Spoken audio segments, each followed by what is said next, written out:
Welcome to Conversations in Culinary, your all-access pass to the world of the restaurant industry. Each episode, our guests will uncover the secrets behind your favorite dishes, from the bustling kitchens to the art of the plating, and hear from the chefs and insiders who make it all happen. Get ready to see the restaurant world like never before. Let's dig in.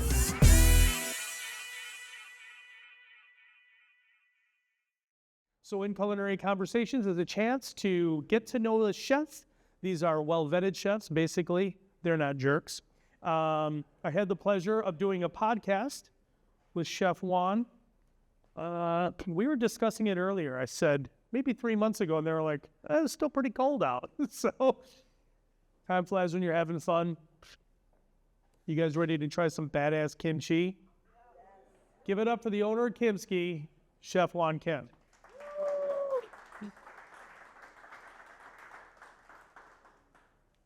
How are we doing tonight? Good. Good. Thanks for being here. What you making tonight?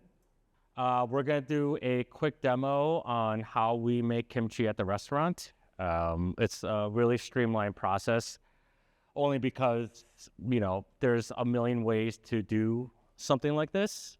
And I just want to show a really basic way to do it without having to get, some of the recipes out there. They're very detailed in making certain ingredients sound really mandatory when they aren't, in my opinion, to get the same result. I see. And so kimchi, I'm not a very big kimchi maker, so that's why I'm super excited to be here with you tonight, so I get to learn a little something myself. But I understand that there's a fermenting process that happens. It's like for 160 years in clay pots buried in the ground. How long does it take you to make yours? It doesn't take 160 years. Maybe 160 minutes. I don't.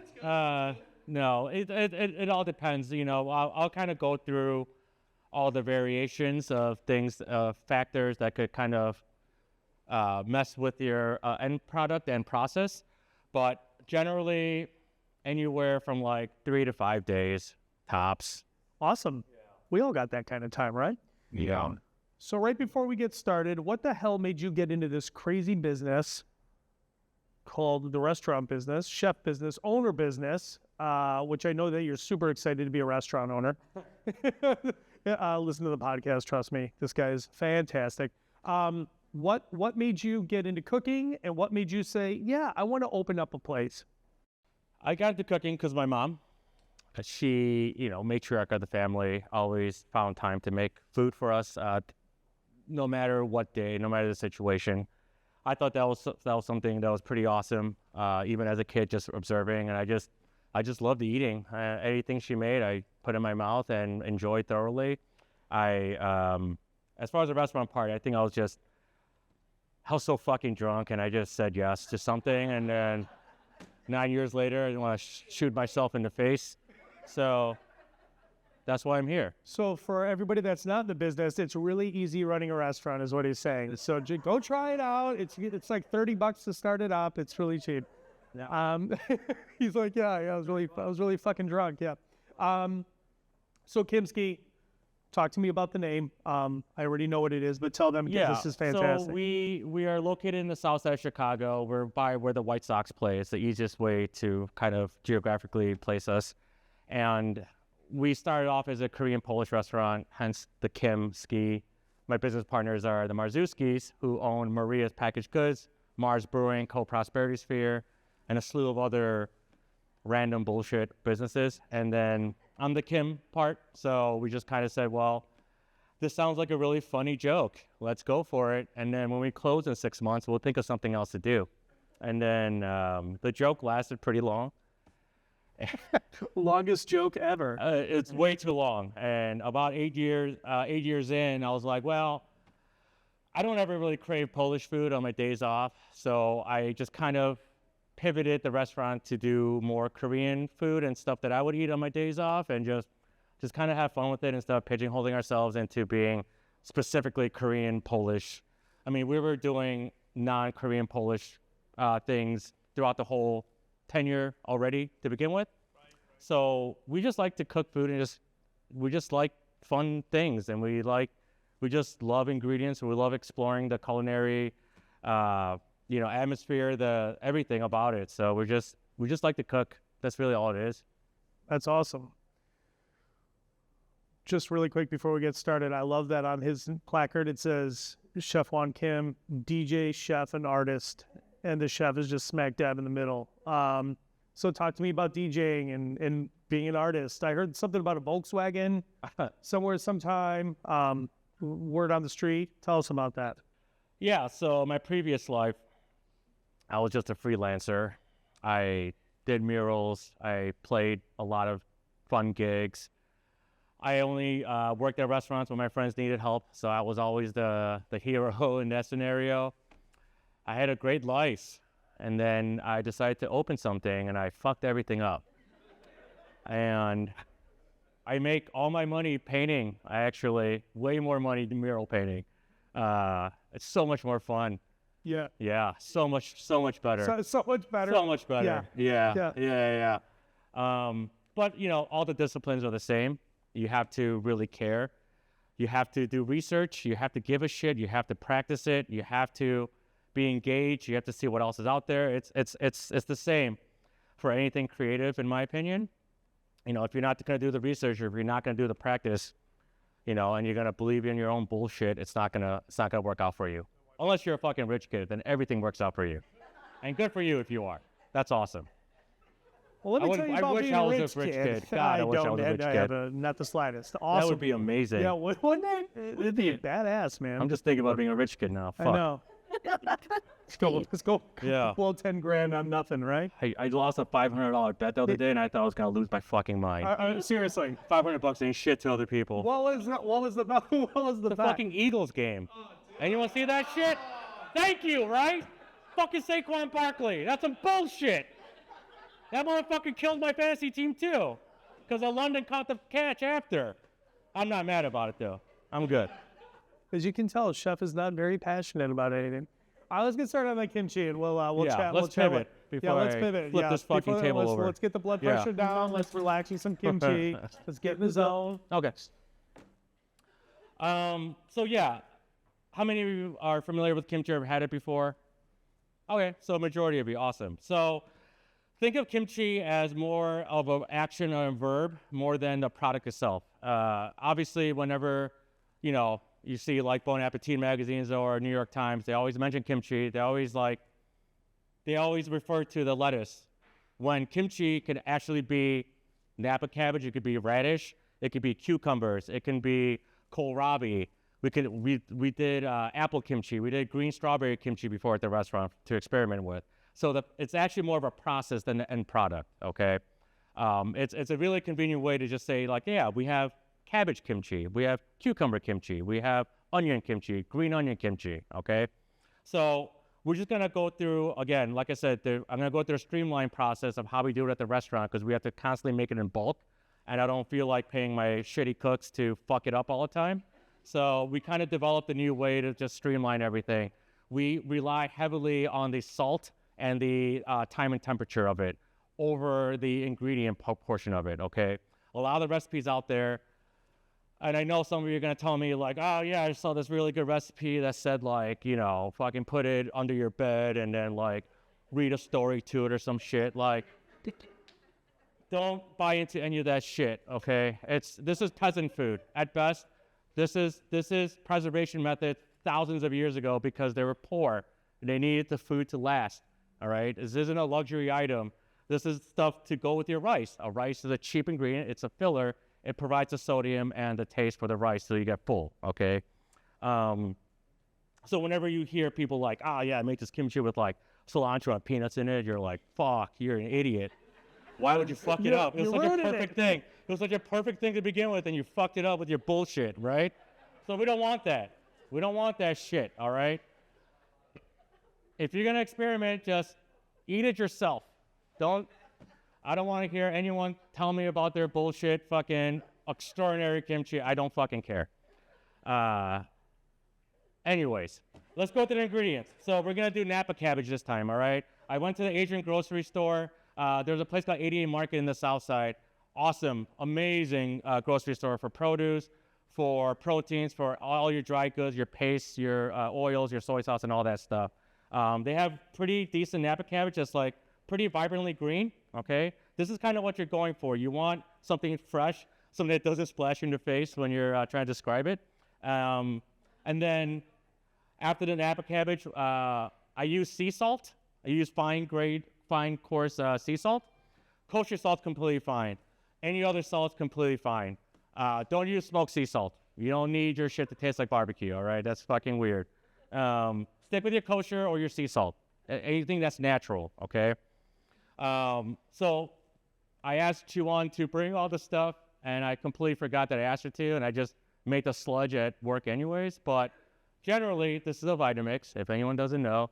If you have a food processor at home, awesome. Your process will go much faster.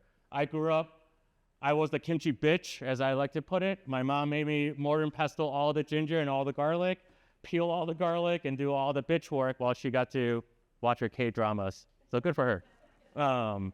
Cheap labor, man. We're great for it. So what we do at the restaurant, we put in about half a container of water, just like lukewarm water or whatever, and then we put in a good amount of sliced ginger, a good amount of whole clove garlic, and we just blitz it and turn it into like a slurry or like a paste, okay? You can go the mortar and pestle route. That's completely fine. I'm not here to tell you that my recipe is the definitive way to make something. Again, I'm just streamlining this shit, okay? So when you come up to me and they're like, well, I saw a recipe with salted shrimp. Good for you. Fucking use it. I don't care. It's your mouth, not mine, all right? It's fine. So that brings up another point. So there are recipes. Traditionally, I grew up eating kimchi that was fermented with raw oysters or salted shrimp. You can find that at the Asian grocery store as well in the refrigerated section. Completely fine. It just adds a whole nother level of umami, and it does kind of speed up the fermentation process because of the rawness of the shrimp and the nature of the oysters, okay? It's also a delicious treat if you take one of these wilted pieces of cabbage, put a little bit of the gut, and then put the oyster on it. It's an awesome little snack. So let's talk about the sludge. So the sludge is really important. Again, there's tons of recipes out there. There's a recipe where you can use like a rice flour porridge, like a sludge. All it does is basically you boil it, you put all the shit in it, and then makes it just like a little tackier, and it sticks to the cabbage a little bit more. Okay, that's another way. You don't have to put rice flour if you don't want to. We're not doing that. And because of allergens, we have to keep ours vegan, okay? Because we use the byproduct for this for a lot of other things as well. Like either it's like sauteed kimchi over this, or we'll use like our special today, we made a kimchi beer gravy with using just the juice. And then it's an amazing poutine gravy. It makes such a good gravy. And then, even the guts itself, if you have some left over, put it on a sandwich. It's awesome. Or just saute it. Put it over eggs, all right? The uses it's so versatile. If you just need a little extra salt kick or a little umami punch, all right? Also, like once it starts to ferment, it's good for your gut. All the Whole Foods fucking buzzwords with like microbes and bacteria, gut health, inflammation, whatever. So don't buy the little pills. Just make this. Also, if you buy kimchi from Whole Foods, just give me your money now. That shit is garbage. If you're gonna buy a jar, just go to the Koreans. Honestly, it's the best product out there. Funny story. I remember growing up, people would always be like, "Oh man, I love vegan kimchi. It's kimchi Korean food. It's so good because of its health qualities. Everything's so healthy." I'm like, bitch, the first fucking thing is salted shrimp on the back of the ingredient list. Like, read your fucking labels, people, okay? Just read the back of the label. When I say ingredients matter, all the chili powder, the Korean chili powders that are in your grocery store, they all come from China. They're not Korean, okay? A lot of Korean letters in the front, sure, but it's not Korean. I was telling this lady here that my mom brings chili powder from Korea for us, for the restaurant, like bricked up. Like, it looks like kilos of Coke. It's fucking crazy. Like a bus is about to happen. She fucking gets it through customs somehow. It's wild. Like literally black tape, black plastic. I'm like, oh, fuck. Like, is she flying there Yeah. and then like flying back with like duffel bags? Fucking Korean narcos Yeah, and shit, dude, you know? man. That's fucking crazy. All right, let's go back to the sludge, sorry. So, with that mixture of the ginger and garlic and water, we added Korean chili powder. We used a fine and a coarse. Again, up to you. If you don't like it spicy, just keep it white. I don't mean Caucasian, sorry. That sounded offensive. White kimchi, red kimchi. We're doing red kimchi. If you don't like the spice, you don't have to add the chili powder. It's completely fine.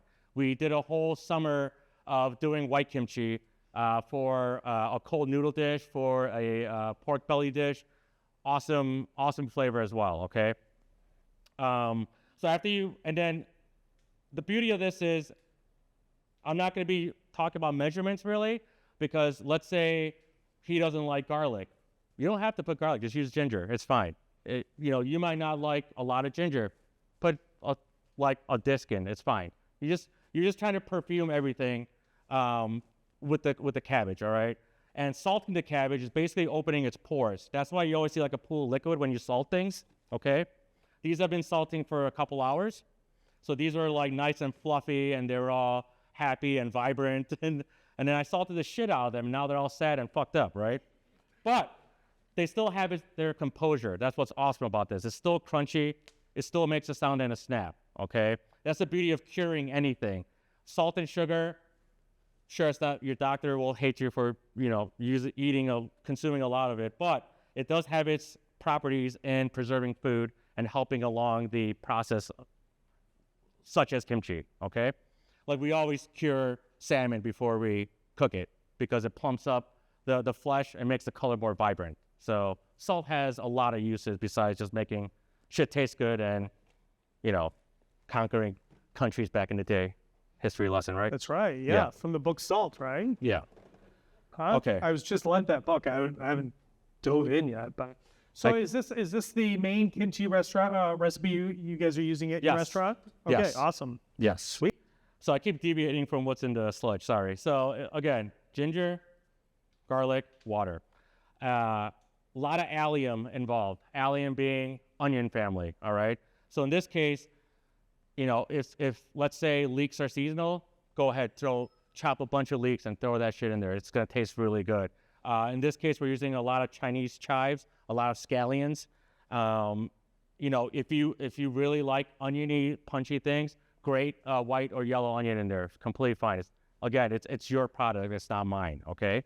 But don't throw overpowering things like cilantro or rosemary, or don't get cute and start putting in like, oh, I heard there's canned apricots and shit, like in my house. Like, okay, well, that's why it's canned for a reason, right? It's stayed in your fucking dry storage forever for a reason. Don't throw that shit in there. Just leave it out, all right? You also want to make sure you balance out all the salt with a little bit of sugar. Koreans love salt and sugar. They love sweet things. And, kimchi is no exception. My mom usually adds a lot of sugar to this sludge.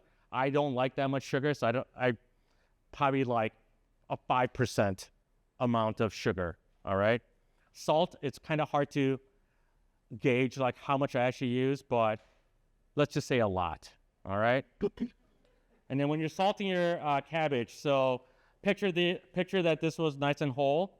Basically what I do is just kind of make an incision here, and then I just kind of separate it. It kind of gives it like a more natural leafy look, the separation instead of a nice clean cut, okay? It's just something that my mom taught me, so I just kind of stuck to that. And then when you're salting, you always want to salt and season from up top, so it kind of spreads when it hits the surface. And you want to kind of lift up all the little leaves in between here. Make sure the salt penetrates every single crevice of the Napa cabbage. All right, that's important because salt is flavor. And then when this sludge meets this cabbage, the marriage on it it's incredible. All right. So and be thorough. It's gonna seem like it's a lot of salt, but again, at the restaurant, we don't rinse it. A lot of recipes will tell you to rinse after salting. All right. I like salt, so I just leave it in. And by the time it's done fermenting, all the vinegary flavor and all the fermentation, all the liquid that comes out of the cabbage kind of balances it all out. So it doesn't end up being that salty, even though it looks like it would be. Okay. But If you're like, I have issues with salt, rinse it. It's completely fine. It just has to get to this state of wiltiness, all right? That's when you know it's ready to go. There's also a brining way where you can like get a big pot of salted cold water and you could dunk it in there, leave it for hours, set it and forget about it, and then come back to it. It's kind of the same result, all right? So at the restaurant, I'm gonna pull all these out. So there's allium, there's julienne carrots and julienne daikon radish. So the carrots provide a little bit of sweetness because carrots are generally pretty sweet. And then the daikon kind of adds the funk, the fermentation to it. So if you've ever pickled your own daikon radish before and you open it for the first time, it kind of smells like ass, right? Why is that? Because it's in room temp. It's literally fermenting. It's slowly decaying. That's what sauerkraut is, right? It's just rotting fucking salty cabbage. It just happens to be delicious, all right? And it's preserved because of the salt and sugar in it, all right?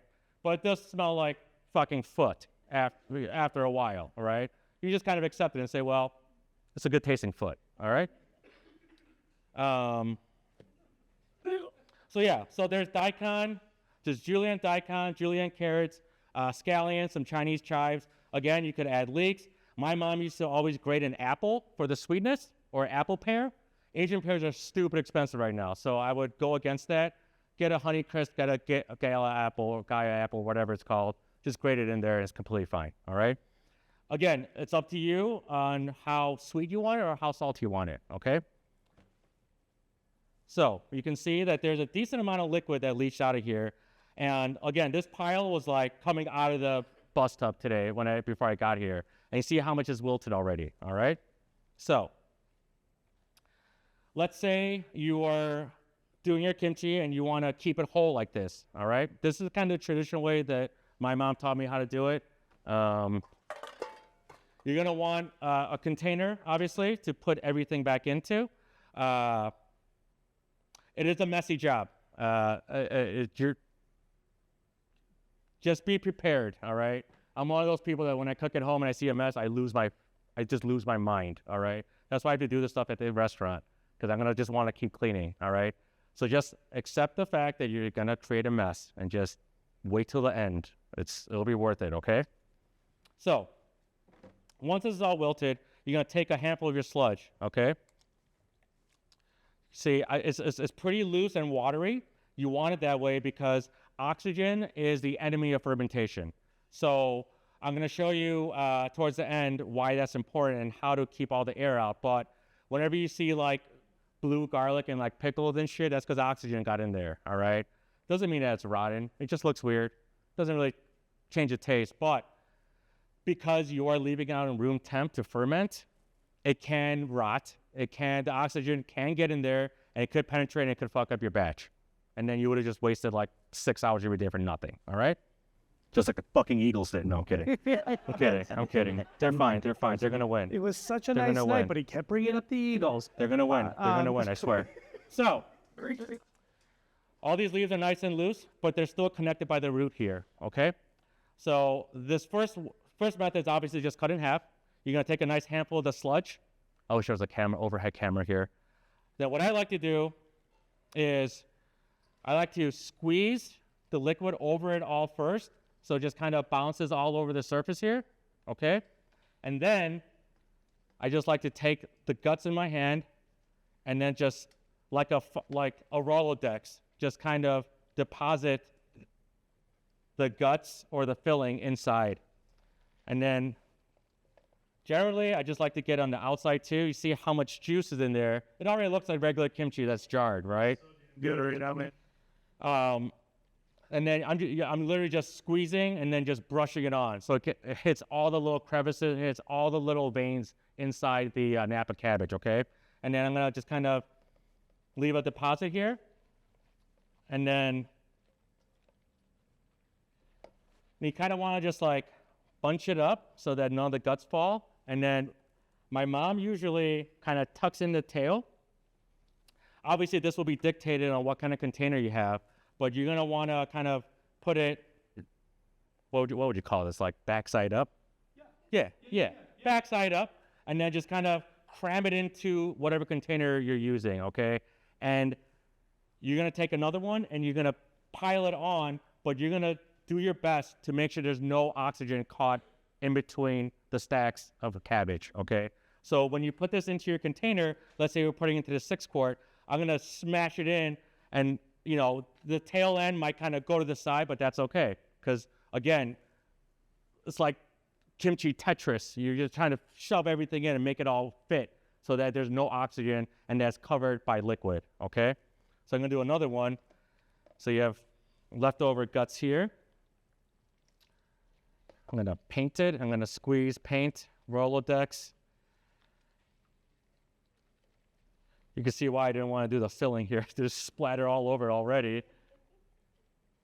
But, you know, the best food is messy sometimes, so. Does your mom like your kimchi? Fuck no. Is it not sweet enough for her? What does she not like about it? It's just because it's not her making it. Yeah, I hear you. I hear you. I got a mom like that too. Yeah, she's awful. No, I'm kidding. She's great. So you have, you know, so that's one way of doing it, right? So what we do at the restaurant, because we know we have a specific use for it, and this is completely fine too. A lot of people are gonna be like, "Oh no, it doesn't look like kimchi." It's like, I just tell them to shut the fuck up. Open your own goddamn restaurant. All right. So let's say it's wilted, right? Or it doesn't have to be wilted for this process. What I like to do is I just cut it real easy.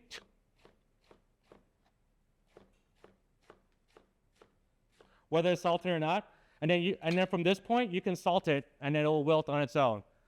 For the restaurant, it's almost like a Napa cabbage salad. I just put this in here, put in a good amount of the guts, and actually this kind of is much easier to fill a jar or a container with because of all the loose pieces. It'll hit every single corner, and it'll hit every single part of your container, and again, eliminating all oxygen or potential for oxygen to build in there, okay? So, I mean, it already looks like the jar shit you buy at Jungbu that you overpay for, right? Yeah. All this should cost you no more than $20-$30 ingredient-wise. All right, and I have like 5 whole heads of cabbage. You'll be eating this for months on end, okay? So let's talk about the fermentation process. God, I created a fucking mess. Okay, it's fine.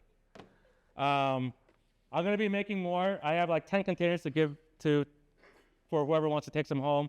We're gonna taste the fresh stuff first, and then whoever takes it home with them, I want you to ferment it the way I'm gonna tell you how to ferment it, and then I want you to taste it, and you're gonna see immediate difference. The fresh stuff is completely fine. It tastes wonderful because it has all the stuff that I just mentioned: garlic, ginger, carrots, daikon. It's vegan, you know, it has salt, sugar. All right. So the fermentation. So after, let's say it's in here. Let's say this is the kimchi that's in here, right? The level that it's at. Let's say I stuffed all my shit in there and there's no oxygen. You're gonna take a plastic film because you're still gonna have space up here. That's all air. We don't want air, remember? Same thing with like lacto fermentation or anything you're pickling. Air is the destroyer of fermentation, okay? Oxygen.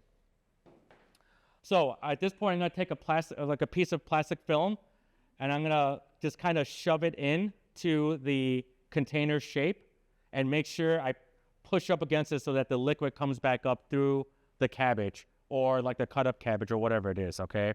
That's crucial, again, because less oxygen means less rotten batches of kimchi, all right? So let's say you're making this in the summer and you have a hot apartment. You're gonna put the plastic, you're gonna have your kimchi stuffed in a container, plastic, lid on top, dark, cool corner for about 2 days, room temp. Leave it the fuck alone. Don't talk to it, don't look at it, don't sing to it, just fucking don't forget about it, okay? 2 days later, go to it. If there's mold, you're fucked up. Throw it out. If there isn't mold, you're gonna smell a wonderful, vinegary, fermented product. Still gonna be crunchy, it's gonna be warm, you're gonna see bubbles. Bubbles are good. That means it's alive, it's breathing, it's fermenting, it's carbonating. That's what you wanna see. So the minute you take off that plastic and you push a little bit of the thing and there's no mold, and you see bubbles come up, fuck yeah, you're Korean all of a sudden, right? North Korean, sorry. So that's pretty much it, honestly. And then let's say you're trying to do like daikon radish, for instance, or Korean radish. You're going to do the same process. You're going to salt and sugar it. You're going to leave it, let the liquid pour out. You could rinse it, or you could just keep it the same. Make that same sludge. Or if you're going to keep it white kimchi, just leave the chili powder out and put that mixture in. Submerge it, all right? Did my voice just get higher? What just happened? Sorry. I don't know, but I see some facial hair. Yeah. I feel like I'm high right now. Welcome to adulthood. All right. That's Okay, fucking delicious. So, Chef, I got a question for you. Yeah. So, Sorry, real quick. After you're done fermenting it, put it in your fridge. It'll be good there for a month or two. And if you like it more sour, you can leave it out for two or three more days. All right. But after 2 days, you have to check it to make sure oxygen didn't get in and mold it and grow. Okay. Now, a lot of places love super sour wilted kimchi. I don't know why. I like the fresher stuff myself. I like it clean. I like it a little crunchy. If you're one of those people that like it super soft and like overripe, sure, go for it. But I feel like you can do a lot more with letting it kind of like 85% ferment and then let it ferment in the fridge slowly for the remainder of its life. Sorry, go ahead. No, that's actually brings up a really good point. So, like, 5 days is probably max then, right? You're going to want to... Yeah, I mean, again, you brought up the clay pot thing, right? So, I've been asked so many times, like, oh, do you bury it in your backyard? I'm like, no, man. This fucking... This is 1942. Like, Jesus Christ. We have a fucking fridge, right? Stories, we all grew up with. Yeah. My mom does have a kimchi... Is a what? My mom does have a kimchi fridge, though, and that kind of mimics the underground temperature. That's fine. If you have a giant hole in your ground, sure, go for it. Get a clay pot, do your thing, like... Tell the village no. Yeah, I want it there. Tell the village about grow. Yeah, that's fuck right. no. Yeah. But yeah, you don't have to do all that. In fact, I prefer you didn't. If you're in Korea and you have a clay pot and you just happen to have a yard, knock yourself out. It's mostly illegal here in the city, so please don't do that. And definitely don't mention my name if you do get caught, all right? Yeah, so that's pretty much it. That was very, very educational, very eye-opening. I always look at kimchi as kind of like oh man, I don't know what I'm doing. This is going to take way too long. I don't want to kill myself or anybody. Wow, you're going to kill someone with kimchi? If I don't know what I'm doing with something, I kind of lay off a bit. So obviously super educated on everything. Who were your mentors growing up? You had your mom, but was your mom explaining to you lacto-fermentation? No. Well, probably not. She was like, just do it. Yeah, just why are you so slow? Keep with the mortar and pestle. Why are you talking? Yeah. Why do you suck? So, like, is it self-education? Do you have somebody? Yeah, I think, obviously my parents, my upbringing, family members had a huge impact on the process of a lot of other things besides Korean foods, just cooking in general and just appreciating the ingredients and stuff like that. But, you always want to do your own research and see what else is out there and see how other people are doing things, Yeah. It's funny because there's, when you learn how to make mayonnaise in culinary school, your mind is blown. You're like, oh my God. Yeah. That's all I have to do is whisk for 45 minutes and drizzle in oil for 1 cup of mayo for days. Awesome. And then you're like, you ever have a fucking hand blender? Well, I don't know, open a jar, But you learn those things, because everything's new and awesome, and you appreciate the process until you find out like there's so many different ways to do one thing. Sure. Now you mentioned you do make a ton of different kimchis in your restaurant. What kimchis have been unsuccessful where you're like, celery That's kimchi a good fucking question. Really sucks, man. Like, this is not good. And it's funny you mentioned celery, because celery was a failed experiment. Holy shit. Because the flavors are so strong. Yeah. And we all grew up with a kid that smelled like celery, and They're It's fucking the same weird. kid with the snot bubble coming Fucking out of his weird. nose, right? Yeah, it's a They're little weird. fucking weird kids. Kale, I have a hard time with kale. Collard greens are impossible to penetrate God, because yeah, they're like- so like yeah, waxy yeah, and thick. yeah. And that stem, you know. Mm. There were some. We tried to do watermelon kimchi. Didn't work. That was awful. We tried to do like just straight up like garlic kimchi, and like we did like a protein kimchi, I think. It wasn't good. But you know, that's the joy of cooking. You know, you have to know what sucks so that you don't make that again and make something better. Okay. And another thing about recipes, you know, I was talking about this with you too, is that a lot of the recipe books will assume that you know a lot of things about the properties of cooking and what ingredients do. Like, just do a little extra research, or just honestly, sometimes it's as easy as just asking someone that works in a restaurant, like, hey, I tried to do this thing and it tastes like shit. What can I do? Where did I fuck up? It really is that easy. And, you know, the language I'm using, the way I'm talking to you guys is literally exactly the same way I talk to my staff and my friends. So, like, we're very direct and to the point. We don't like to dilly-dally, like, you know, like Yelp reviews. Oh, it was a cold winter night, and, you know, I was in a good mood, and I went to this restaurant. It's like, shut the fuck up. Was it good or not? Like, There was a did glimmer it in my taste wife's good or eye. not? Should I spend my money there or not? Yeah. Awesome. I don't give a fuck about your day. So yeah, that's kind of how we talk. All right. And you know, we love to share, honestly. Like, I've given people have come to the restaurant and been like, oh, this chili oil is awesome. Here's a recipe. I know they're gonna fuck it up, but it's okay. At least I know that I gave them the resources and and the know-how, you know. But I bet you that person impressed the shit out of their friends. Oh, yeah. Tastes like ass, but man, I made it. I got kimchi. Yeah. I got kimchi chili I don't know the oil. process, but here's the words on the paper from there. Yeah, 100%. So talk to me about owning a restaurant. Obviously, from our podcast, you've all heard here tonight, not the most fun job in the world.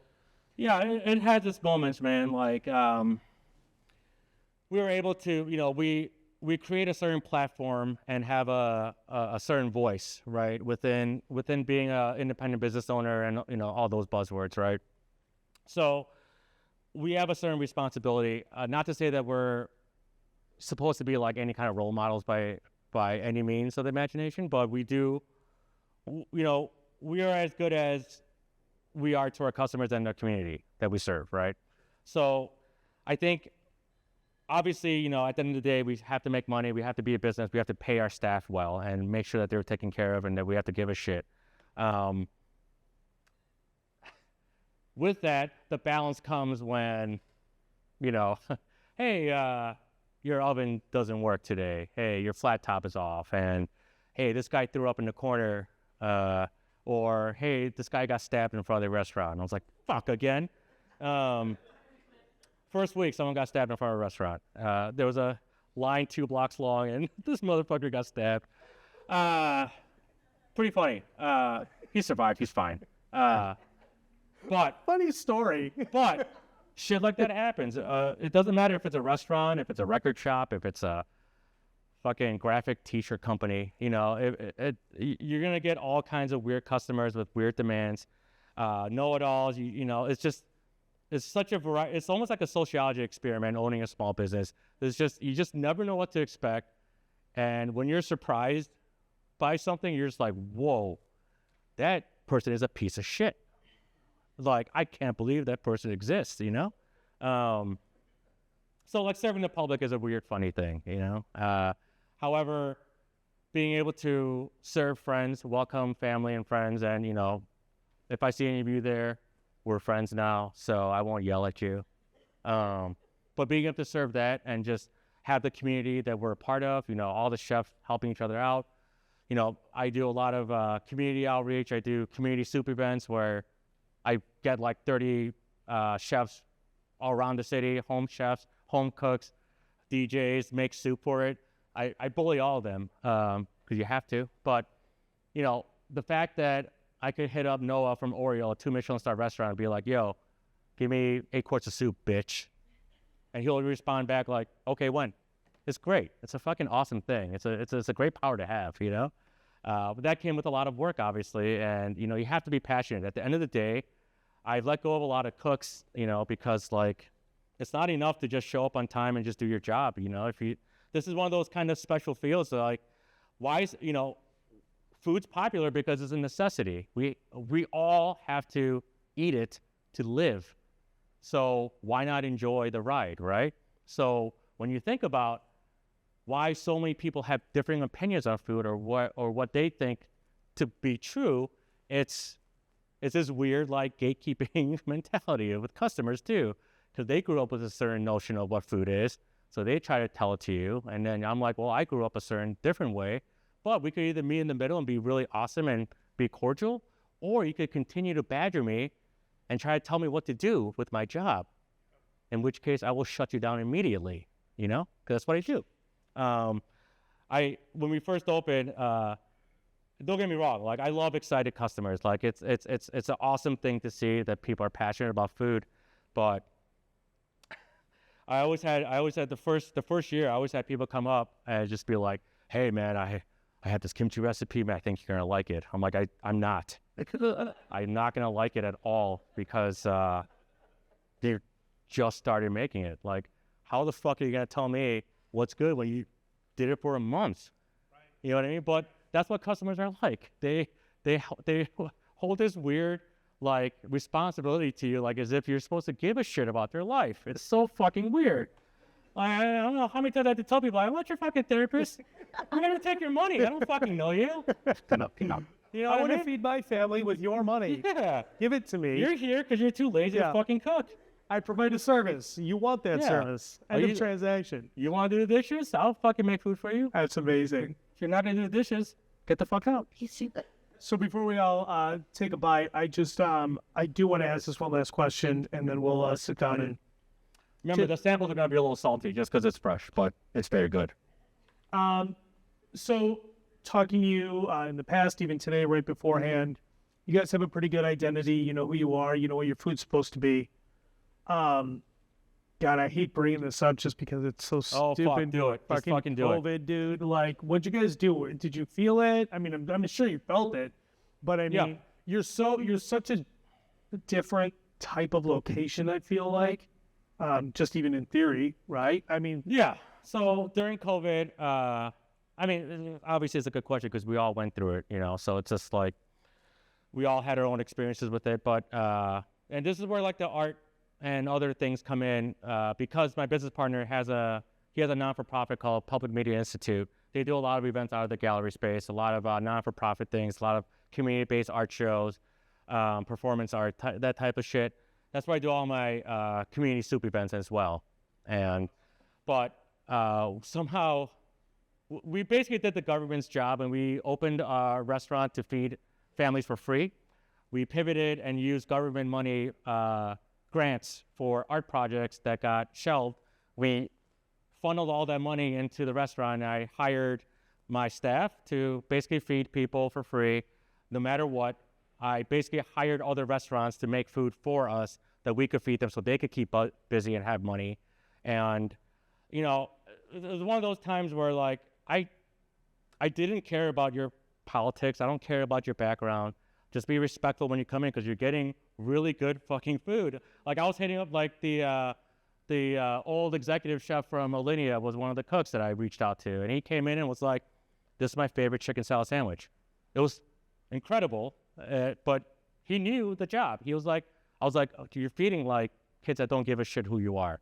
Like I give a fuck that you're from Alinea. Yeah, right. Half the families are like, we're just hungry and we need it. And I'm like, I'm here for it, you know? And it wasn't one of those things where we're like, you know, let's pat ourselves in the back. It's like, no, this is, again, that platform, that responsibility. If we can make it happen, fucking make it happen. Just don't talk about it, be about it, right? It's a really, I love that. It's a really simple thing, but it holds true. And I'm not saying that like we had it all figured out. We were just as confused as everyone else, but we just knew that we had to do this thing because we could. And it was awesome, you know, like like any Michelin star restaurant, any like mid-grade restaurant, even like Freddy's down the street, I would pay. Triple Crown came in and donated a bunch of stuff. So like, again, that community coming together again, in a time of need, we had this one repeat customer from the neighborhood. I fucking love this MAGA hat. And again, I don't care about your politics. Like, you can vote for whoever you want. I don't really care who you support. But like, if he could come in every day like, oh, fucking, you see what that fucking liberal fucking asshole did? I'm like, that's fine, Jim. Do you want your sandwich or not? It was funny, but like, I'm like, I don't care, dude. Just move it along, man. Like, you're getting like, food from L Ideas for free. You're getting a barbecue fucking plate for free than a Michelin star, and you're talking about your hat, man. Like, I don't give a fuck, man. There's like 4 kids behind you hungry. Get the fuck out of here. And I'll see you tomorrow. Jim. And we'll talk about this same bullshit, So. Oh, that's awesome. That's super cool. All right, guys, let's take 15, 20 minutes, grab a drink, grab some kimchi, give it up for the very passionate Juan Kims. How was that kimchi? Amazing. All right, so we were just chit-chatting. We were chit-chatting about, like different chefs we've kind of come across in our career. So this is going to bring me to my first question. I always kind of just go off script here because Chef Juan, man. So who is a chef you have either met or a chef you would want to cook with that would just be like mind-blowing to you? I have no clue, honestly. I mean, there's a lot of chefs that I admired, even before I even had an interest in cooking or owning a business. But, I don't think there was like one chef that I looked up to, because this wasn't a career path that I kind of carved out for myself when I was a kid or anything. I wasn't like, I'm going to be a chef when I grow up. Yeah, sure. I was like, I'm going to write on people's garbage cans and do graffiti all my life. Is that what you wanted to do when you grew up? Well, I mean, growing up, that's being very generous saying growing up. But, I mean, I knew I wanted to do something creative, but, food was something I loved and was passionate about, but it wasn't anything that I wanted to pursue. And it's funny because my mom was like, if you go into cooking, we will pay for everything and help you out. And I was like, if I have to do it for a job, I'm gonna hate it, so fuck that. Such a dipshit, right? And then I was like, I'm gonna paint, I'm gonna be an artist, bleh. And then, economy went to shit, and I was like, oh, there's all my art jobs. No one wants art when everyone's poor, or think they're gonna be poor. The thing I noticed was everyone was still drinking and eating, and all the bars and restaurants were still full because people were miserable in 2009. Yeah. Because of the economy tanking, and then I was like, well, I saw this kid where this is the dumbest reason to get into culinary school, but I already had a degree, a bachelor's in radio production, which is another dead art form. Because satellite radio came out, and I was like, oh, I'm fucking useless. This is great, and I saw a kid where he went to Le Cordon Bleu, had the whole Chef White. I might have told you the story already, but he had like his stupid little hat on, his stupid fucking cravat, and stupid checkered pants, big old clown kitchen shoes, and I was like, what the fuck are you, is this Halloween, bitch? Like, it's fucking August, what the fuck are you doing? He was like, oh, I just came back from school. I'm like, you go to culinary school? Like, you touch people's food? You're a fuck up, man. Like, don't ever touch my shit. Like, how the fuck did you get into school? Yeah. He's like, oh, anyone could get in. I'm like, oh, well, what if I fucking apply? What are you going to do about it? He's like, I don't fucking care. I'm like, fine. I fucking applied for school. I'm gonna do it. And then, I guess that doesn't really answer your question, but I guess I didn't really have anyone look up to until I went in and started learning and working in other people's kitchens.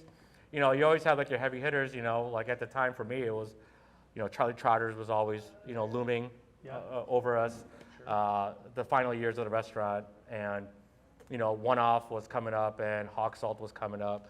So not necessarily look up to them, but I was just kind of like, these guys know what they're doing. They figured it out, and the food they were making was really incredible stuff and affordable and approachable at that.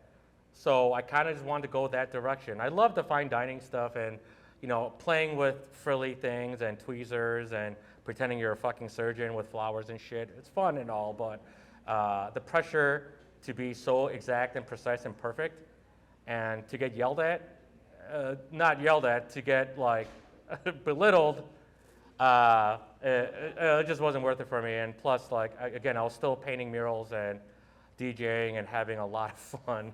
So yeah, I mean, there isn't like one definitive person that I was following a path for. Yeah. I just really admired anyone that did it. And these are like non-celebrity chefs. These are just normal ass people just working, just doing their job, So I would say that I look up to like all my peers and all my friends that are still in this shit with me and still just trying to figure it out. Because that's all we're trying to do is just figure it out. It's like, I always complain when people came in and say stupid shit like, what do I want to eat here? I'm like, bitch, I just met you. How the fuck am I supposed to know what you like? Right. I don't know your food history. Yeah. Like, that's a stupid fucking question. You go to hey, I'm gonna go to Jewel. What should I get here today? So you go with a list and a plan, right? You saw some shitty recipe and you're like, I'm gonna buy these things and make it. So like, to go into a restaurant and say, hey, what should I get? I'm like, I just met you. Yeah. And from the look of it and the sound of it, you're a piece of shit. Yeah. So eat somewhere else. That didn't answer your question at all, so I'm sorry. No. But It's a fine answer. That's a fine answer. I like the little the road you took us down. Now the beer's kicking in, baby. He's got a Fifth City. So what? I guess this is kind of a two-part question, and it might be hard to answer. So if the question sounds a little out there, just tell me, like, Paul, that's stupid.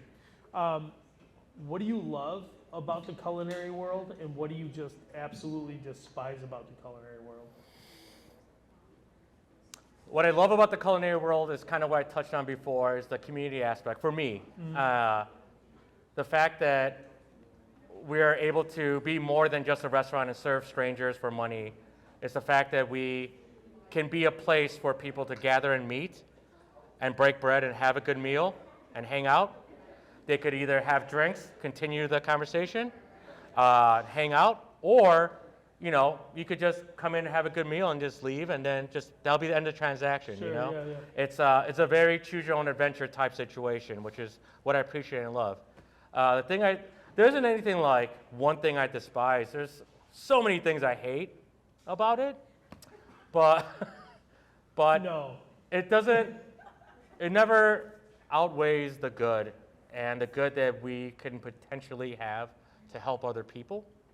So I always kind of keep that in mind, and I always have to check myself when I get really shitty with the customer or something. That's why I don't ever work at night, by the way, anymore. If you ever come to Kimski and I'm not there, it's because I probably fucking went off on someone. But I try to keep in mind that at the end of the day, some of these customers come in, it's their first time in. So I always have to check myself and be grateful for them, honestly. Sure. No matter how stupid their question is, no matter how the best question, the shit that I despise is questions like, hey, I came all the way from South Loop. What should I get? All the way from South Loop? You traveled 1.5 miles? You want me to fucking reward you for 1.5 miles of commuting? I don't care. Right. I think people's chip on their shoulders and expectations of what to expect because they're out of their comfort zone in their opinion. Right, yeah. That's what, just like the no awareness thing, because I grew up with so much hyper awareness, with everything I did. So when people come in with totally unaware and they just think this is my house all of a sudden, Yeah. that's what I despise. I mean, we have people that come to Bridgeport now that give their own mini tours to their friends that are visiting them. I'm like, you just moved here. What the fuck do you know about this neighborhood? Yeah. You know what I mean? Stop gatekeeping, dog. Just eat a fucking sausage and get the fuck out. No one wants to know about the history of this place. No one asked you. Oh, You know what I mean? That's Go back to fucking Naperville, dog. I could Google this shit too. I don't get people's attitude about that shit. I don't know what it is about the know-it-alls. It kind of drives me nuts. because there's always, again, there's a million ways to do a certain thing. Also, people that ask me about the bear, like it doesn't super annoy me, but it does annoy you. We talked about this. I wasn't sure if I wanted to open up this can of worms, and now that it's because open, they think they're the only ones asking me. And I'm like, oh yeah, that's an original question, man. You're the first one to ask me if I like the bear or not. Yeah. Yeah, 3 seasons in, it's the first time talking about it, dog. You got me. And well, tell us your thoughts on the bear. I think it's an entertaining show. It is. It's not supposed to be real life. For I sure, mean, yeah. if It's it was real life, TV. it'd be boring as fuck. I was just having a conversation with my lovely coworker over here earlier, and she goes, "Well, I was watching it, and a scene happened, and then I stopped, and I forget what the scene was, but what was the scene, Rebecca?" Where they were like, Oh yeah, they spent all this time in a Michelin. They're going to open up the fancy restaurant. They plate it up. They take a bite and they spit it out. She goes, because that would never happen. It would never even make it to plating, right? Yeah, fair. And it was. But it's entertaining, It was a fair right? statement, and I said, do you know you're watching a TV show? This wasn't like like real life. So yeah, it's got to be entertaining. There are aspects of it that are. Sandra Oh doesn't work in the ER. Yeah. No, George Clooney doesn't work in the ER. right. No one looks like that as Yeah, a doctor. yeah, exactly, Fuck no. yeah. That's so but you That's believe it, true, you buy yeah. into it, right? You Loyola buy at into 2 it. a.m. Fun Yeah. experience. That's not at all what. Like the bear has struck this weird conversation and this weird accuracy point where people in the industry are like, that's so fake. I'm like, of course it is. No one wants to see you chop onions for an hour. It's just boring. You know what I mean? Like, yeah, people don't realize. Yeah. It's boring. like you want to see me just whisk something? Like, that's not fun. Yeah. Now, if I'm juggling a ball and fighting off a bear, that'd be fun. But Yeah. Like a whisking real oil into make a vinaigrette is boring as shit. Yeah. Agreed. Yeah. 100% agreed. What does Juan Kin? What's your go-to? What's your comfort meal? Comfort meal is usually something with rice as the base. Yeah. I grew up very poor, so my mom used to always do this one bowl. It was sesame seed oil, soy sauce and butter, kimchi, and fried egg. That would be my. You just gave me a pea chill right there. I was like, I want that right Yeah. now. That sounds That so when she didn't have time to cook or whatever, that's I kind of taught myself how to make certain things. I remember, she worked 12 hours a day, and we would always be at home by ourselves, my older brother and I, and we grew up on government food, good. Yeah. the sure. cheese, Yep. the butter, the bread, and we got really creative with it. I used to pretend like I was a short order cook, and just chop off this huge fucking chunk of cheese that was all chemical, using a busted ass machete knife and shit, that my mom got from That's a awesome. fucking Laotian dealer down the street, So memories of that's my food memories, and it's just which is why I always, we love garnering pop-ups and supporting small guys because everyone has a food voice, in my opinion. So we try to nurture that side from people, and we've hosted so many pop-ups, and they all have a voice, they all have a history of what food meant to them and how they came up with the matriarch or the patriarch of the family or whatnot. So we try to always keep that in mind and never get too ahead of ourselves. What was the question? Shit, I keep forgetting the question. No, I asked you what your go-to comfort Oh meal is. yeah. So it all kind of stems from that notion of limited resources, big flavor, making sure that we were fed, and that's what I try to impart for the customers. I know I talk shit about the customers, but I do try to make them feel good about coming in. I honestly do. I was just having that conversation with somebody. I said, Juan Kim seems like this, fuck you, I don't give a shit. I said, but at the end of the day, he's about his customers, he's about his community. Yeah, I mean, unless it's you step pretty over the simple, line. You know what I mean? There's always a limit. Always a limit. 100%. I helped out a drunk guy that fell off his chair at Maria's. And I literally just ran to him. I was like, oh shit, you okay, dude? You had one too many, it's all good. Like you do. I'll help him up, and I took him in through Kimski, you know. This motherfucker was like, I'm gonna kill you, bitch. I was like, okay, well, we're open until 10, so I don't know how you want me to answer that, but okay, If we're you open don't do until it 10. here, I mean, the doors do shut at some point. And then he threatened my life a couple more times, flicked the business card, he's like, read about me. I'm like, this is your lawyer's card. I don't know who the fuck you are. Shit like that happens every once in a while, but it's like, at the end of the day, I still want to, like, in some fucked up way in the back of my head, I was like, I hope he's okay. Yeah. You don't need to walk home.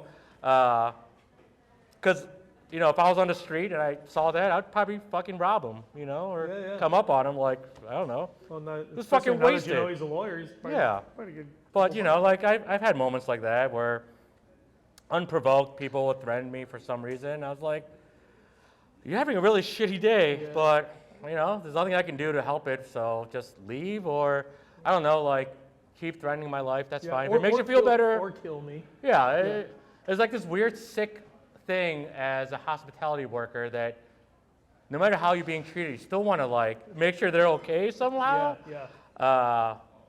But, you know, that's the job. That's the field we chose. So, you know, we do have to care at the end of the day.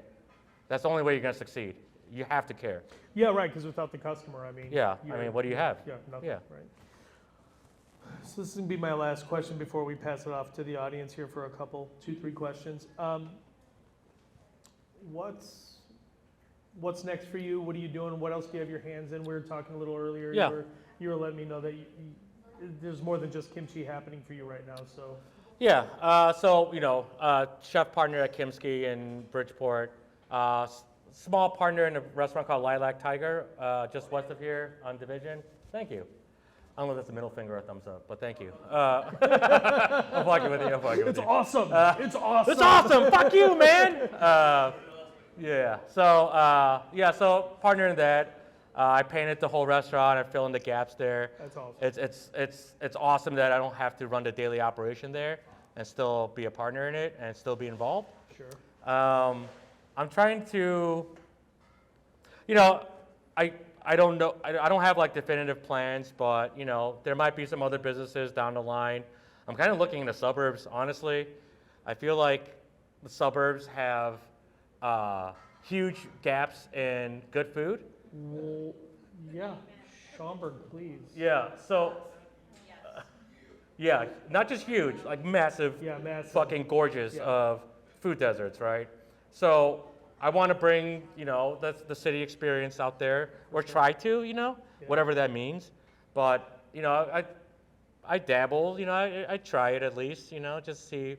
Because, like, the city is getting too saturated and everything's so expensive here. And the city is fucking corrupt. No. Fucking not corrupt as Chicago. shit. Where's the weed money, right? Where are the fucking Yeah, yeah. taxes? Where's the $400 million Remember a year when- from the weed taxes? Where the fuck is that going? Because our schools are so shitty, our potholes are still fucked up, and traffic is still fucking horrible. Yeah. So, suburbs might be another next venture. But also, like, I don't know, I'm still painting, I'm still doing artwork and doing logos and stuff, so. You still DJing? Yeah, 100%. Where can we see you spin? We is do that what the kids say these days? See you spin? I don't know. know. I'm probably older than you. I don't Yeah, fucking know. man. We're both probably getting up I have a residency at Sportsman's Club on Western. there. Awesome. That's a fun one. We play there every first Monday. It's a lot of fun. I do Maria's every third Sunday. I'm doing Baya & Co.'s opening party on Tuesday. That's awesome. And then, I get booked to do private events and stuff like that. So it's fun. I love that aspect too. And then That's badass. also, like, another thing to note about the communal aspect is, you know, through artwork, I was able to, like, get into a lot of restaurants because a lot of restaurateurs don't have time to go do the research to find good artwork, so they just settle. So when they settle, we all know settling leads to shit. And every fucking chef hired their shitty cousin that went to art school for 1 year. They're like, check out this amazing mural. I'm like, where? That looks like fucking garbage. I'll do it for free. I just want to see good artwork in here. And you're lying to yourself if you think that's dope. You know what I mean? Yeah. So I've been into a lot of restaurants. I help them revamp their art stuff in there or charge them next to nothing because I want them to succeed as well. And that's where the community aspect comes in because now I don't want to quote Liam Neeson, but I do have a certain set of skills. That's not fucking killing people and It's kidnapping. pretty much the only Liam Neeson quote you can Yeah, say where yeah. everybody goes, oh yeah, Liam Neeson. Yeah, that's a Liam Neeson's Yeah, quote. So, yeah, you know, I have a certain set of skills, so I do want to help out where I can, you know. And that's not to, like, again, pat myself in the back. It's just I am very restless, and I have ADHD, so I'm like, hey, that wall looks cool. Can I paint it?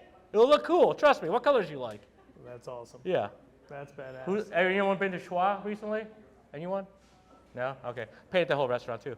Really? Yeah. At Schwa? Painted Schwa, painted By & Co., L Ideas. I did a whole menu for Next. Painted the whole interior. Did 312 Fish Market, Jinsei Moto, CH Distillery, Revolution Brewery. Yeah, Revolution Brewery, Goose Island. Wow. Yeah. Wow. Yeah, they pay so well when you're not cooking. Yeah. Man, they give me so much money. It's fucking awesome. You're like, what's this for? Oh, yeah. Yeah, I'm like, oh shit, why am I cooking? Yeah. Yeah. Right. Yeah. Schwa was free because they never charged me. So, Oh, wow. yeah, they're great. You're great. Okay. Fair. Any questions? Yes. Yes, sir. Yeah, so Chicago has, one of the finest culinary scenes in the country and the world, right? I would agree. What could we do as a city to bring us even higher up those rankings? Because I guess what James Beard, we didn't do too well this year. We have one, we hosted the thing, we won one. What could we do to bring our game up even more? What a fantastic question. I personally don't have the answer to that, like definitive answer, but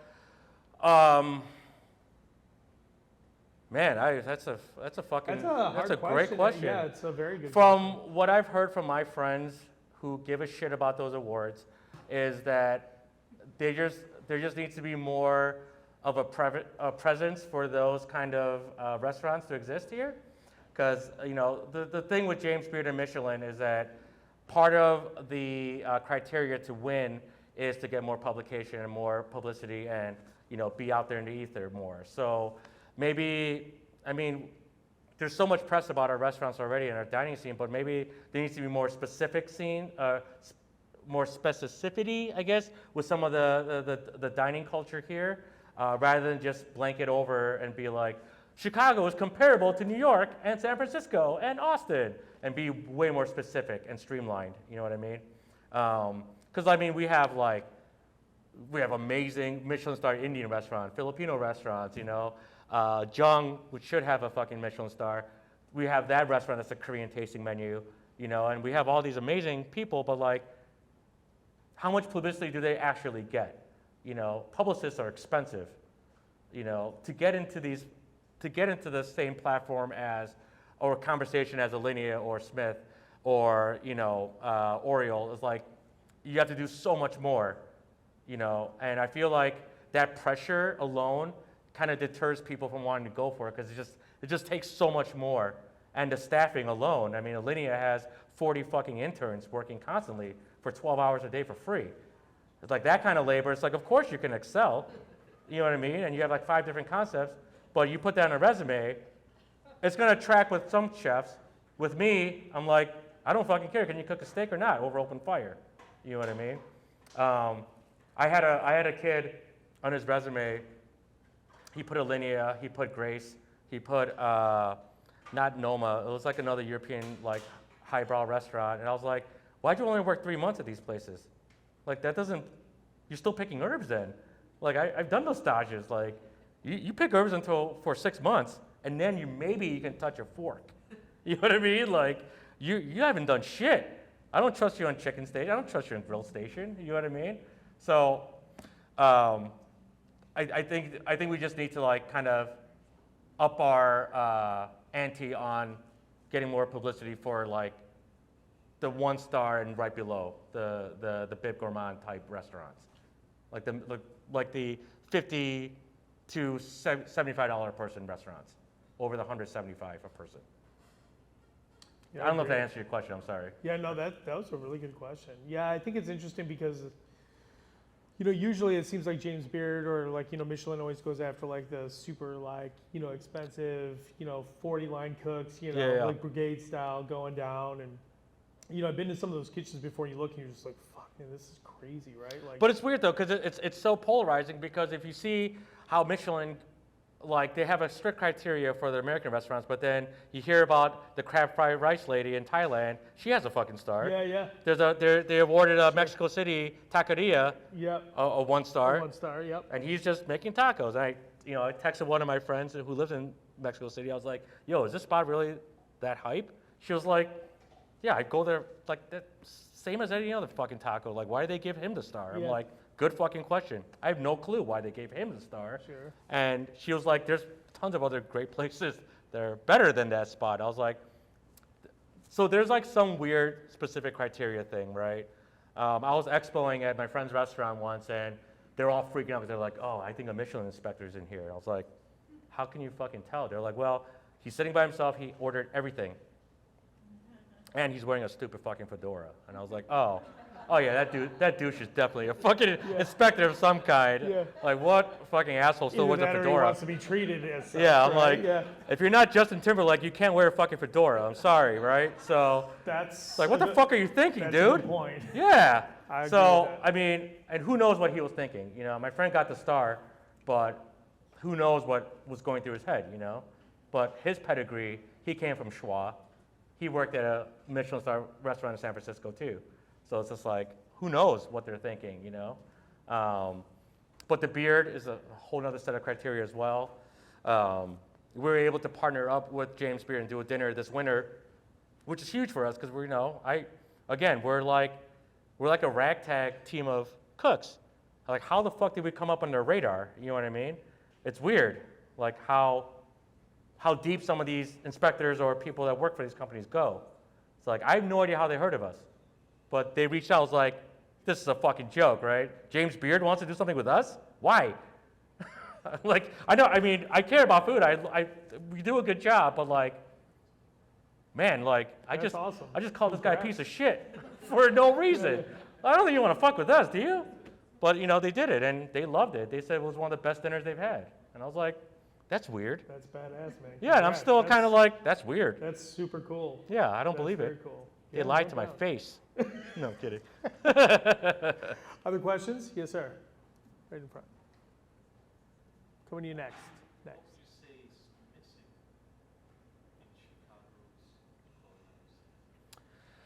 I would say what's missing that we've been getting better at as a city, dining-wise, is like the really unspoken food of like poor people, like truly like, South African, like deep, dark fucking corners of Asia, jungle food type shit, you know what I mean? Like Hermosa does Cambodian food now. There's Indonesian food out there. Like, I want that kind of shit. I want to explore that route. I want to explore all the funky fermented pastes. I want to see, things that were 100% made in a mortar and pestle. I want to see, methods that are like passed on from generations. I want to see like fish cooked in leaves more, shit like that. I want to see stuff like that. I just ate at Hermosa, the tasting menu, Hermosa part, and it was such humble food, but like those flavors, like I've never had flavor like that in my life. Is that right? Oh, it was just like, it was all brown. I was a little afraid at first. I was like, all right, man, I love food, but this is fucking weird. It's fucking eyeballs looking at me and shit. And I was like, well, took a giant spoonful of it, and I was like, this is the best fucking eyeball thing I had. And I want more of it. Out of all the eyeball dishes, Out of all the eyeball dishes, this one fermented right fucker here is the best. It hits home. Yeah, so like, I don't think we need any, this is my opinion again. I don't think we need any more like super fine dining restaurants, honestly. I think we have a great scene for that already. From the 1 star to the 3 stars now, even the Bib Gourmands, I mean, we have it all. I feel like there's a lot of restaurants, smaller restaurants, like in Uptown, for instance, or like Humboldt, or like these, historically minority-based neighborhoods that don't have a voice, that don't have the publicists to get the fucking word out, right? So they've just been this hood spot forever, and people call it a hood spot when I'm like, that's not a hood spot, it just happens to be in a neighborhood that you just found out about that you think is bad. Doesn't mean it's a bad neighborhood. It's just new to you. So you're being a bitch, you know? So I want to see more food that's like representative of cultures I do not have access to ever, to me. Sir. So, as you talk about restaurants, we have a lot of fine dining, and there's budgets out there for publicists, but now to address startup restaurants, or maybe in those restaurants where maybe a meal is maybe $3, right? It has to be affordable. What would you say are the 3 key things a startup restaurant should do that you see trend-wise that maybe didn't work in the past, but you see in the near future? Like you need to do A, B, and C before you open, or just to be successful. Why are all these questions so fucking smart? You did not say this shit. I gotta use my Usually brain. Fuck. It's like, what's your favorite? I know. gummy Well, my bear, favorite you know? ice cream is we vanilla got- bean we got a with smart fucking crowd tonight, man. crushed So, gummies that have weed in it. So that's a really good question, honestly. Again, it's hard to say, right? Because I feel like the city does have food for every budget, right? From Bocce's is still what, $6 a slice? It's basically the size of a whole pie.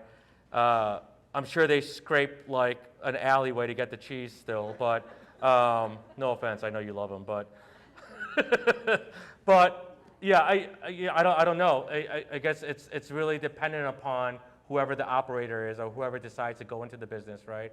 It's really up to them, and solely on them. They could listen to their peers or their audience or their family members or their friends or whatever to get a certain price point, or say like, hey, I wanna make sure that the family down the street that's struggling could afford to eat here, but I also want the baller motherfucker that only goes to Elska and fucking Smith and the Loyalist and whatever other trending restaurant. How do we bridge that gap? I think, like, let's take a restaurant like Royster, for instance, right? It's part of the Linear Group again, and that's supposed to be their casual, right? Casual to their audience means $75 for lunch, right? But that same word is still used in the same ether that we say when we say we're casual, and our price point's like, you're gonna spend $20, $25. Shit, you could actually get away with dinner, a full dinner for $18 at our restaurant still. Me personally, I made it that way because our carbon footprint with delivery and everything is really close by. Everything's close. So I don't have to price gouge anyone. So I guess it's really up to the individual or the operator or the group, right? It's a really fine line to try to make money, be fair to the consumer, and also present an amazing quality product. You're gonna have to sacrifice one part for the other. Like we used to buy our pierogies from a pierogi factory in Belmont Cragen, because we just don't have time to make the pierogies. Yeah. And then I started realizing like it's a really good product, but we need to make it ourselves here because I think we could do better. So we came up with a dough recipe, we came up with the filling. Now we make everything in-house, but now I have to charge $6 more because I got to pay a motherfucker to make 400 pierogies twice a week. And he's my front of house guy, so he hates his life. But I give him a lot of money. I'm like, I don't give a fuck. Do your fucking job. If I hear you complain, go find somewhere else to work. So it's a lot of factors. But to your point, I don't know if I answered your question again, but it's a difficult thing, especially in this climate, because I've eaten so many shitty food that I paid so much money for. I'm like, what the fuck was the value in that? Like, if I'm paying this X amount of money, I expect to be full. There's nothing worse than being full on bad food. Like that destroys me, man. And that's been happening a lot, honestly. So I just stick to the places I go to, that I know where I'll get quality. That was the longest fucking answer. I'm so sorry. No, it was a good answer, though. Yes, sir. Everyone had like a great time. I assume, and we enjoyed listening to you.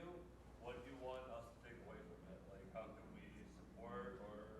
God damn, that's a good question too. Yeah. Honestly, I just, I don't know. I came here. I just wanted to show you how to make kimchi at home because it's delicious and I believe in it. And honestly, again, it's up to you guys, whatever you want to take away from this. But I hope that you guys know that despite the language and the way I'm presenting myself, I do give a fuck at the end of the day because I have to again. And again, you don't go into hospitality unless you care about your fellow human, honestly.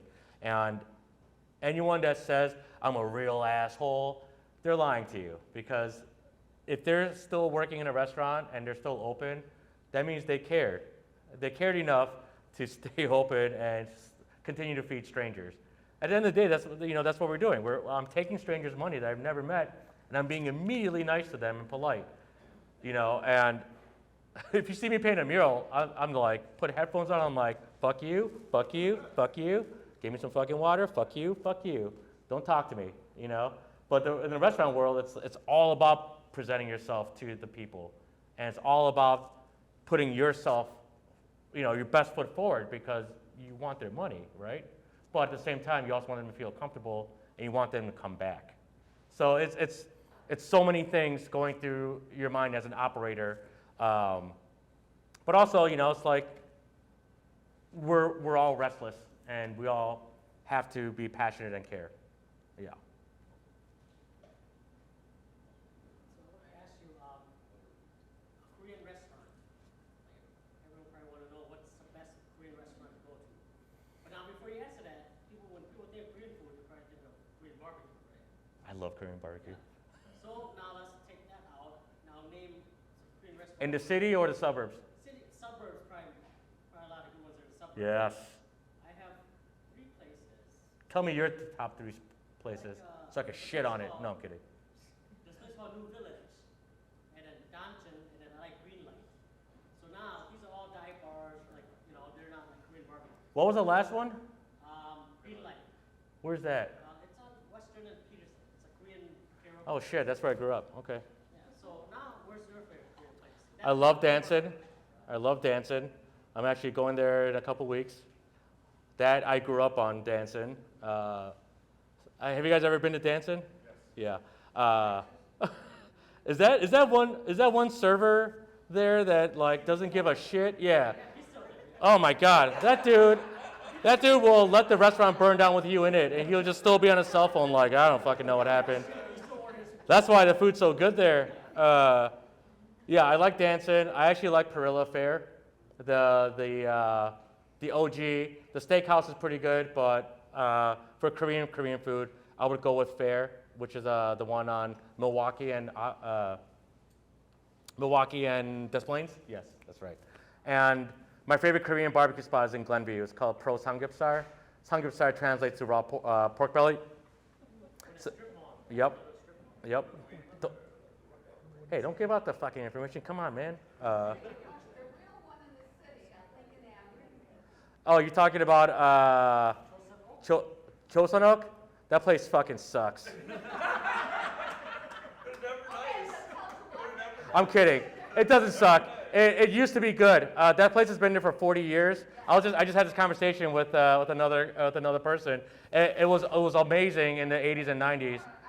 I'm not trying to age myself, but it's Korean food got so popular now. So Chosunok is one of those staples, those old school places, kind of like Sansukapsan, the other Korean barbecue spot on Western, right by there.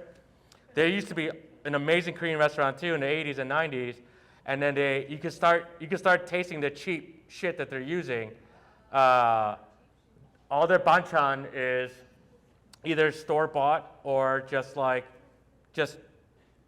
cheaply made. Honestly, it didn't used to be like that. But Chosunok is definitely the experience is good, but I yeah.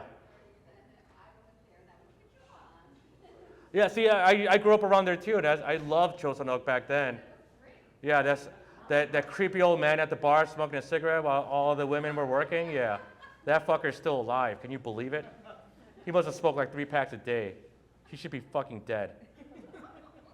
He's probably like 170. Fucking Gandalf. As Yeah. Well, like you said, it's crap metal, a lot of it. Yeah. You know what? I'm pretty damn good. You know, so when I'm at home, I'm like, okay, but I have a house full of friends. Yeah. And going out should be treated as, like you're saying, like you're a great cook at home, so it's like going out should be treated as like a special occasion sometimes, right? So if you're gonna go out for a special occasion and drop that kind of money, then the experience has to be good. But what's the price you're gonna pay for that experience though, right? That's really the choice you have to make as a consumer. As you know, everything's gone up price-wise, material-wise for us, it's gone up like triple-fold. Because they're just making money, and I wouldn't mind paying for this, but when it's shit, you're mad. It's because people can't tell the difference anymore. The average consumer, they would believe the hype over the taste sometimes. And are you guys familiar with Feld that just opened up? Have you guys heard of Feld? Fuck. Who's on Reddit? I'm not even a Reddit user. Anyone on Reddit? Yeah, so that guy, he's a TikTok chef. He opened up a fine dining restaurant, and he's a TikToker, but he opened up a fine dining restaurant, 30 courses, $175 a person, and if you see the pictures of his food, it is atrocious. But real diners, like people that, not real, that's a shitty thing to say, like people that are, I don't want to say foodies, but people that are passionate about going out and dining and experiencing those kind of places, shat on it. Every single credible person that I know was like, fuck this place. It's the worst meal I've ever had in 30 years. Now, TikTokers, what do? Because they're all, hey, we gotta be positive. So they're all lying to the audience and saying, this place is actually amazing. I'm like, but on what merit? Like, so it's like this weird, it all depends on taste, right? Like, who are you gonna believe? The TikToker who was dancing in front of a fucking camera on their phone in an alleyway and gets to go out and eat once in a while? Or are you gonna trust someone that's been eating this shit forever and giving their honest critique? It's this weird hater mentality that's going on around. Like, you can't be critical without being a hater, and that's bullshit. Because not everyone's good at their jobs. Actually, a lot of people fucking suck at their job. I've had my cooks come up to me and be like, damn, eat this. I'm like, why? It looks like shit. And I tasted it. I'm like, guess what? It looks like it tastes like it looks. Like your fucking face, like shit. So, that's a brutally honest critique. It's brutally honest, right? But how else is he gonna learn? Now, let's say I'm not a hater, right? Let's say I'm a positive TikToker. Oh my goodness, the flavors on this. Whoa, what did you do? This tastes so good. Now he's gonna think, damn, I just impressed chef. I'm gonna fucking make this all the time. And then his friends are gonna eat it, and his friends are gonna have to lie to him too, and be like, damn, Rich, this is pretty good. You know what I mean? So it's a weird. The dining scene it's so fucking weird right now. It's just none of us can be critical without being called a hater or being called negative. Yeah. When I'm just being honest. I grew up with my mom being like, "What the fuck is that? That's undersalted." My brother looked at my art and be like, "Oh my God, what the fuck are you doing?" But I'm not gonna go on my phone and be like, "Oh my God, reaction video. Oh, my parents hate me." I was like, "Oh, they love me, so they're being honest. They want me to succeed." Granted, I'm not gonna tell someone that their food looks like their face, but I will tell them like, this is not good. You basically just ripped off something we did on the menu. You're using the same ingredients. How do you expect me to react? Let's talk about this. Let's have a dialogue, right? And then if they don't get it, then there's nothing I can do about it. I'm just gonna be like, just do your job. You know what I mean? Until you get it, you just have to continue to do this thing, this menial task in your mind, but it's all part of being part of the team. So that didn't answer the question either. Sorry. keep fucking up. It's very insightful not answering of questions, though. Yeah, yeah. Ladies and gentlemen, Kimski, go check it out. Chef Juan Kim, thank you so much Yeah. for being here tonight. Thank you. Oh, Thank you. also, real quick, if you want to see the art stuff on Instagram, it's revised CMW, one word, REVISECMW. Yeah, Revised CMW. yeah, Awesome. yeah. Definitely check that out. Way different than the Kimski Instagram, Thank you, as it sir. should be. I appreciate it. Thank you, guys. Thanks for digging into this episode of Conversations in Culinary. Follow and subscribe now on your favorite podcast platform so you don't miss future episodes. Please leave a positive rating and review on Apple Podcasts and Spotify. Find In Culinary on Facebook and Instagram and inculinary.com.